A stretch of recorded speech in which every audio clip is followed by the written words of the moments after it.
हम हैं मुस्तैद, हम हैं तैयार। आसमान की बुलंदियों से सागर की गहराइयों तक हम हैं चौकस। हमारे जवानों ने हर बार अपने आप को सिद्ध किया है। उनकी कुछ और कहानियों के साथ हाजिर हैं इस बार रक्षक में। मई 2023 में प्रोजेक्ट 75 की आखिरी सबमरीन INS वागशीर का समुद्री परीक्षण शुरू हो चुका है। इससे पहले प्रोजेक्ट 75 की 5 सबमरीन भारतीय नौसेना में शामिल हो चुकी है।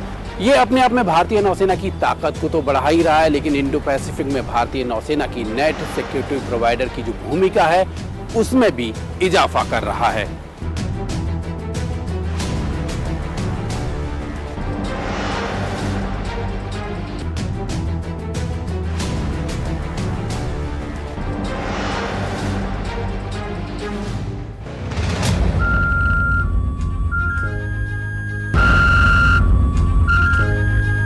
We have a target on bearing 0-0. All positions, dive, dive, dive. Dive, dive, dive.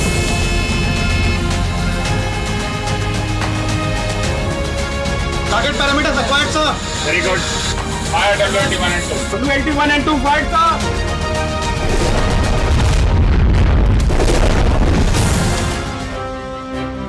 पचास साल पहले भारतीय पनडुब्बियों के गौरव से भरे सफर की शुरुआत हुई थी INS कलवरी से, और 21वीं सदी में स्कॉर्पियन क्लास की पनडुब्बियों की शुरुआत इसी कलवरी के नाम से हुई।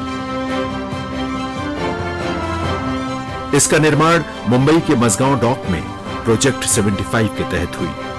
ये एक बड़ी सामरिक रणनीतिक छलांग थी जो नौसेना की क्षमता को बढ़ाने के लिए तो जरूरी थी ही, साथ ही भविष्य की सुरक्षा तैयारियों के लिए भी बेहद महत्वपूर्ण थी।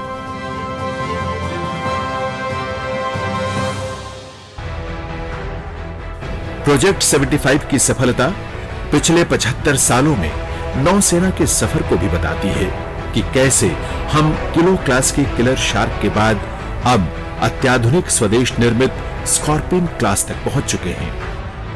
प्रोजेक्ट 75 की सफलता पिछले 75 सालों में नौसेना के सफर को भी बताती है। कलवरी क्लास की 6 सबमरीन में से INS कलवरी, खंडेरी, करंज और बेला के बाद 5वीं पनडुब्बी वागीर भी अब समंदर में है।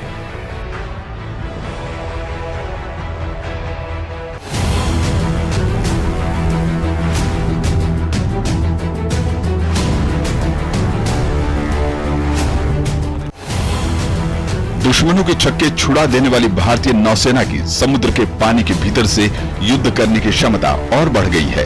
नौसेना अध्यक्ष एडमिरल R हरिकुमार की मौजूदगी में 23 जनवरी को कलवरी श्रेणी की 5वीं पनडुब्बी वागीर भारतीय नौसेना के युद्धक बेड़े में शामिल हुई। इस पनडुब्बी को मुंबई के मझगांव डॉक शिपयार्ड लिमिटेड में बनाया गया है। भारत में अब तक बनाई गई सब पनडुब्बियों में सबसे कम समय वागीर को बनाने में लगा है। पनडुब्बी वागीर की कमीशनिंग से भारतीय नौसेना की परिचालन शक्ति और भी मजबूत होगी तो दुश्मन से निपटने के लिए ताकत मिलेगी। वागीर को 12 नवंबर 2020 को लॉन्च किया गया था। फरवरी 2022 में शुरू हुए वागीर के समुद्री ट्रायल के बाद इस पनडुब्बी को कड़े निरीक्षण और समुद्री ट्रायल से गुजारा गया। वागीर का नाम सैंड शार्क से लिया गया, जो हिंद महासागर की सबसे घातक गहरे समुद्र की शिकारी है। पनडुब्बी वागीर की तरह एक पुनर्जन्म हुआ है, क्योंकि इस नाम की पनडुब्बी का गौरवशाली अतीत रहा है। तत्कालीन वागीर को 1973 को नौसेना में कमीशन किया गया था और लगभग 3 दशकों तक देश की सेवा करने के बाद इसे 2001 में सेवा से मुक्त कर दिया गया था। वागीर की विशेषताओं की बात करें तो यह पनडुब्बी समुद्र के अंदर 37 किलोमीटर प्रति घंटे की रफ्तार से चल सकती है। इसमें समुद्र के अंदर किसी भी पनडुब्बी या समुद्र की सतह पर किसी भी जहाज को तबाह करने के लिए टारपीडो होते हैं। इसके अलावा समुद्र में बारूदी सुरंग भी बिछा सकती है। यह पनडुब्बी भारत के समुद्री हितों को आगे बढ़ाने के लिए भारतीय नौसेना की क्षमता को बढ़ावा देगी और सतह रोधी युद्ध, पनडुब्बी रोधी युद्ध, खुफिया जानकारी एकत्र करना, बारूदी सुरंगें बिछाना और निगरानी मिशन सहित विभिन्न मिशनों को पूरा करने में सक्षम है। इसमें सटीक निर्देशित हथियारों का उपयोग करके दुश्मन पर हमला करने की भी क्षमता है। इस पनडुब्बी का निर्माण आत्मनिर्भर भारत की दिशा में एक और कदम है।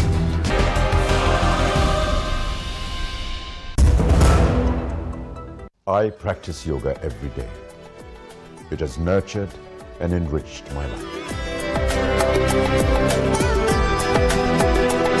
संग संग चलो बढ़ते रहो, योग सभी करते रहो। संग संग चलो बढ़ते रहो, योग सभी करते रहो।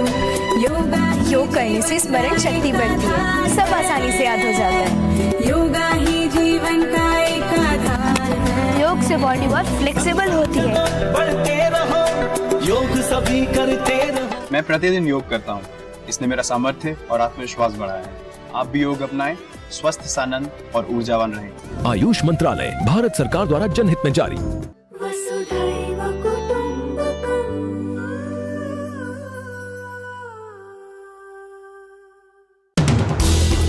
हर दिन, हर पल बनती खबरें, बदलती दुनिया, हम लेकर आते हैं आपके लिए बड़ी खबरें, संपूर्ण कवरेज, ताकि आप रहें खबरों के बीच हमारे साथ। मिड डे प्राइम हिंदी, सोमवार से शुक्रवार दोपहर 1 बजे, सिर्फ डीडी न्यूज पर।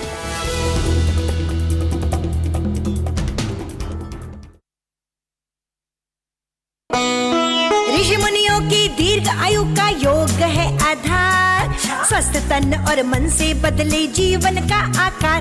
करे योग, रहे निरोग। बीपी, शुगर, मोटापे को योग ही घटाए। दिल की बीमारी और तनाव भी छूमंतर हो जाए। योग और ध्यान है समाधान। करे योग। आयुष मंत्रालय, भारत सरकार द्वारा जनहित में जारी। वसुधैव कुटुम्बकम्।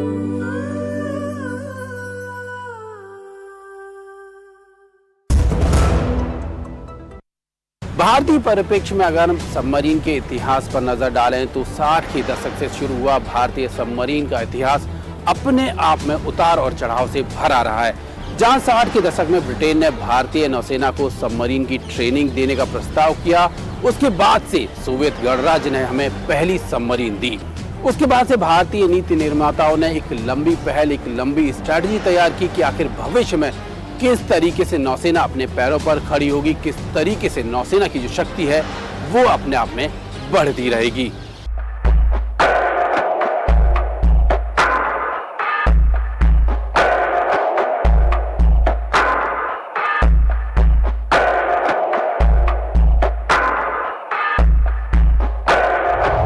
डीजल इंजन और शांत बैटरियों की शक्ति पर समंदर की गहराइयों में दुश्मन को अपनी धमक से ही चित्त कर देने वाली मशीन सबमरीन यानी जंगी पनडुब्बियों के नाम से जाने जाते हैं। हालांकि अब ये आणविक शक्ति से भी चलते हैं। The submarines they are effective in two ways. One is they cause immense damage to the enemy by their offensive capability because of their stealth. They can go into areas where surface ships cannot go, forcing the enemy to devote a disproportionate amount of his assets to meet this threat from one single ship or submarine.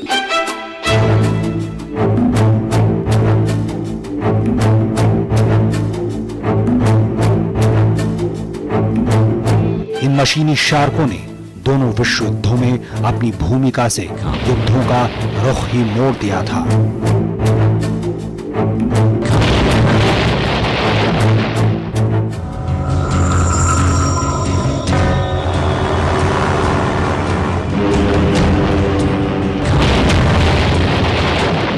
वहीं दूसरे विश्व युद्ध आते आते जंगी पनडुब्बियों ने अपने को छुपे हुए एक घातक हथियार के तौर पर स्थापित कर लिया था।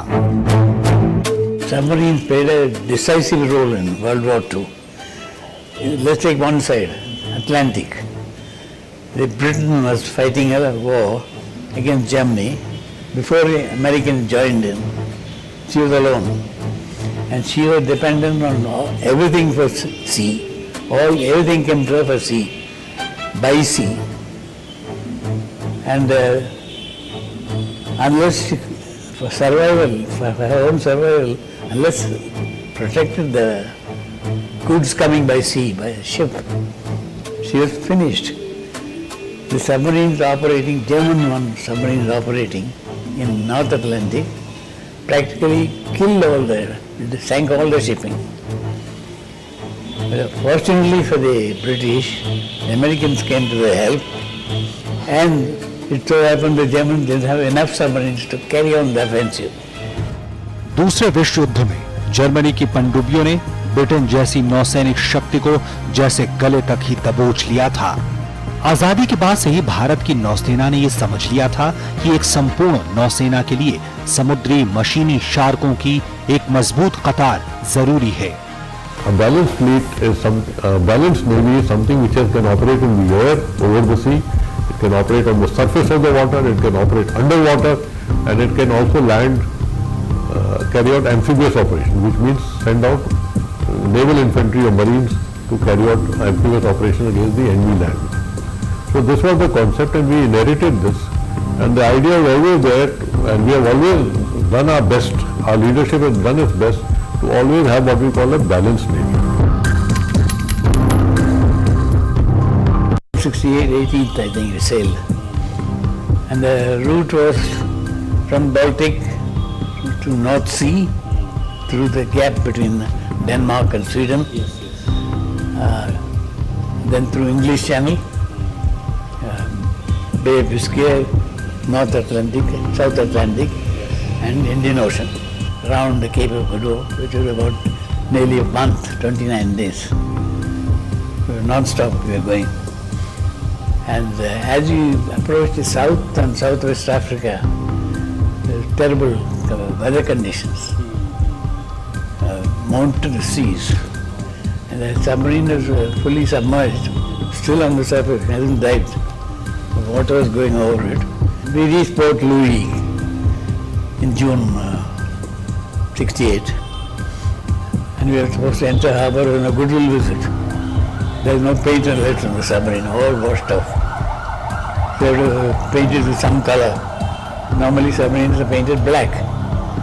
Then nobody had black paint available, so we painted grey. And it made it presentable to have to go into a foreign port, and finished off a visit and took off for Visakhapatnam. पहली INS Kalvari को भारत पहुंचने के लिए अपनी पहली ही यात्रा में 19,000 मीलों का सफर तय करना पड़ा। ये पहली पनडुब्बी जुलाई 1968 में भारत पहुंची।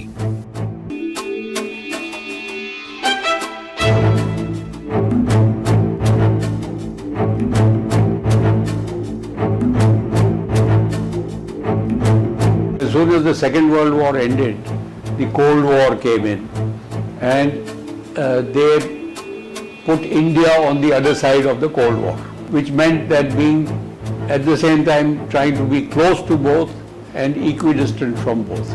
This was extended very, very severely in the military field, and we felt the effects of it in the Navy particularly, because they began to introduce regimes like technology denial regime, and there were pacts, the Southeast Asia Treaty Organization, in which Pakistan was a key player, on the eastern side also. So this Cold War resulted in countries which had nothing to do with it, like our own country, being subjected to numerous pressures.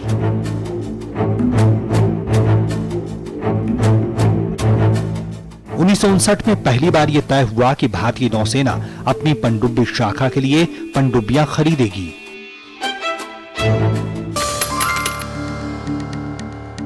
Meanwhile, I think the government is negotiating, buying a submarine from somewhere.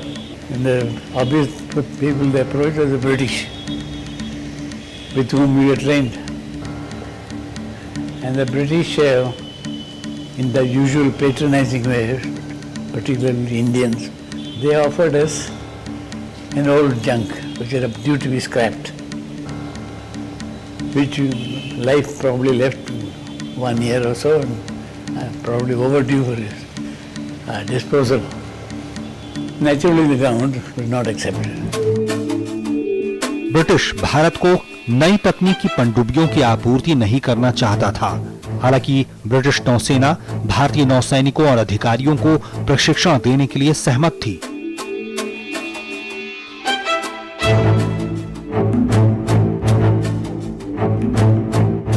some of us who were younger people at that time had the opportunity to train abroad, in my case first in the UK in 1963-64. I was appointed to go to Russia in charge of a party of 16 officers and 104 sailors. That's total 120. We had to learn Russian language because all the training was in Russian, and no English allowed. All the orders had to be learned to given in Russian. Soviet संघ भारत को foxtrot class की पनडुब्बियां देने के लिए तैयार था। इसी पहल का परिणाम था कि भारतीय नेवी ने 1967 से 1970 के दौरान पनडुब्बियां शामिल होने लगी थी।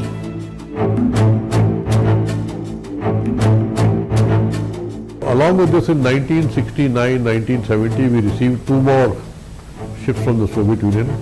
One was a submarine rescue vessel called INS Nistar, which could rescue submariners in case submarines sink. And at the same time, we got a depot ship called INS Amba, which was like a moving submarine base where you could keep 3 to 4 submarines with it in a different place. It could do maintenance, repairs. Control bridge, Royal sir, officer the watch. 1971 के मध्य में ही विशाखापट्टनम में captain के सुब्रमण्यन की कमान में INS Kalvari के आगमन के साथ ही पनडुब्बी बेस बना। इसके बाद जल्दी ही करंज, खंडेरी और कुरसुरा भी भारतीय नौसेना की शान बन गए।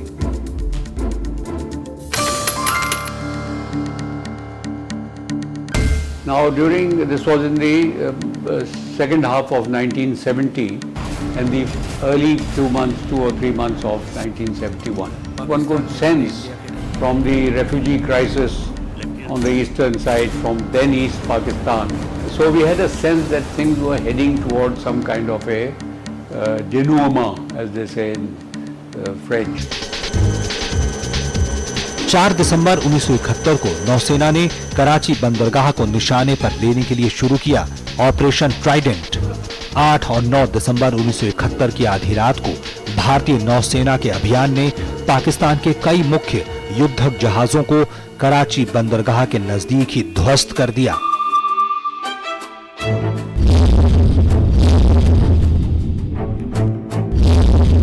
वहीं कराची बंदरगाह तक पहुंचना और निकलना नौसेना ने और पनडुब्बियों ने असंभव कर दिया।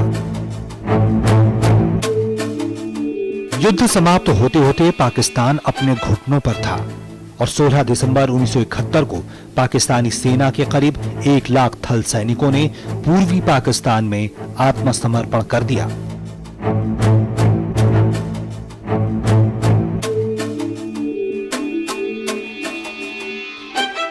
After the 71 war, we approached the Soviet Union and got 4 more submarines of the same type, which were called the Vela class, but essentially slightly improved on the Kalvari class submarines.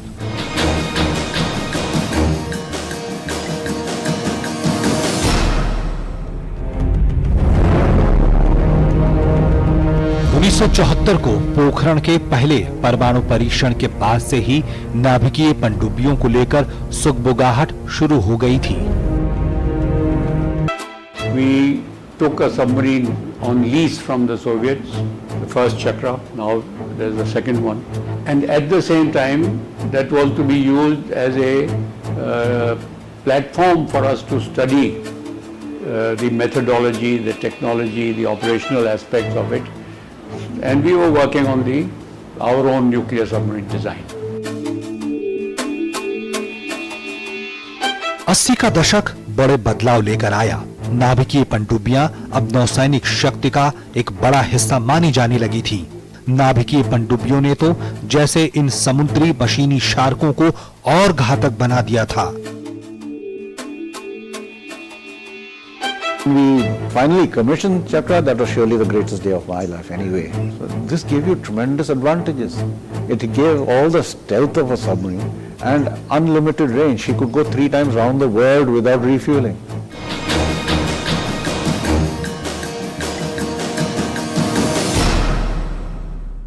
In 1986, we got 2 submarines from Germany, Shishumar and Shankus, very ultra-modern submarines which are still in service. Then we got 8, one after the other, 8 kilo class submarines from the Soviet Union. In 1992, we built our first submarine in Mazagon Docks Limited, INS Shalki. In 1994, we built our second SSK submarine in Mazagon Docks, Bombay, called INS Sankul.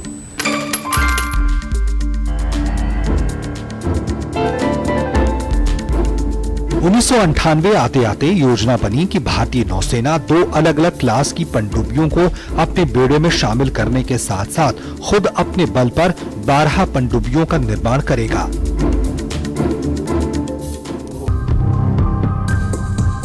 साठ के दशक में ही परमाणु शक्ति से चलने वाली पनडुब्बियों को लेकर चर्चा चल रही थी, लेकिन इसके लिए ठोस कदम 1984 के बाद ही उठाए जा सके।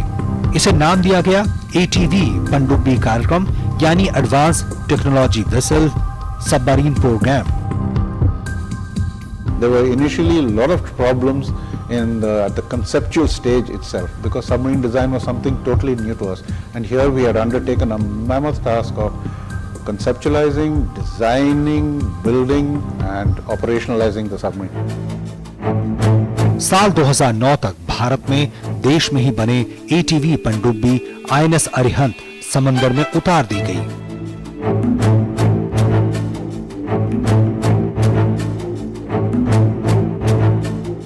चार अप्रैल 2012 को INS चक्रा एक नए अवतार में भारतीय नौसेना का एक बार फिर से हिस्सा बनी। Second INS Chakra, which is the Akula class submarine. It is a fantastic submarine which finally joined our Navy on 10-year lease in 2012, and it is serving extremely well today. 50 साल पहले भारतीय पनडुब्बियों के गौरव से भरे सफर की शुरुआत हुई थी INS कलवरी से, और 21वीं सदी में स्कॉर्पियन क्लास की पनडुब्बियों की शुरुआत इसी कलवरी के नाम से हुई। इसका निर्माण मुंबई के Mazagon dock ship builders limited में प्रोजेक्ट 75 के तहत हुई।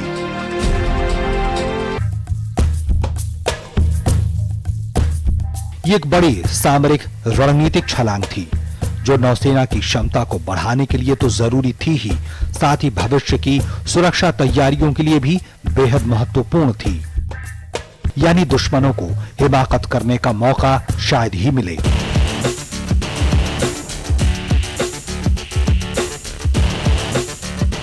स्कॉर्पियन पनडुब्बियां भारत की प्रहार क्षमता को कई गुना बढ़ाएंगे, क्योंकि इसकी एंटी शिप मिसाइलें और लंबी दूरी की निर्देशित टॉर्पीडो आधुनिक सेंसर इसे काफी घातक बना देते हैं।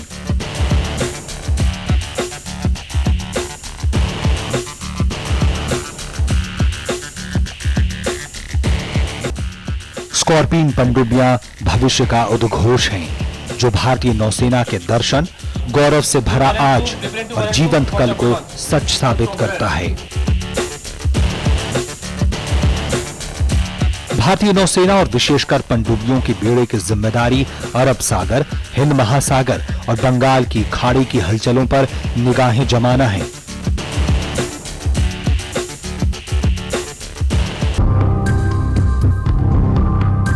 वही मौजूदा दौर में चाहे आतंकी गतिविधियां हों या समुद्री डकैतों का मुद्दा, नौसेना और पनडुब्बी हमेशा खड़ी नजर आती है, जो दुश्मनों पर हमला बाद में करती है, पहले 2 बार सोचने को मजबूर करती है। कंधों से मिलते हैं कंधे, कदमों से कदम मिलते हैं, हम चलते हैं जब ऐसे, दिल दुश्मन के हिलते हैं, दिल दुश्मन के हिलते हैं। हम तभी तक अपने घरों में सुरक्षित हैं जब तक मौजूद हैं हमारे रक्षक।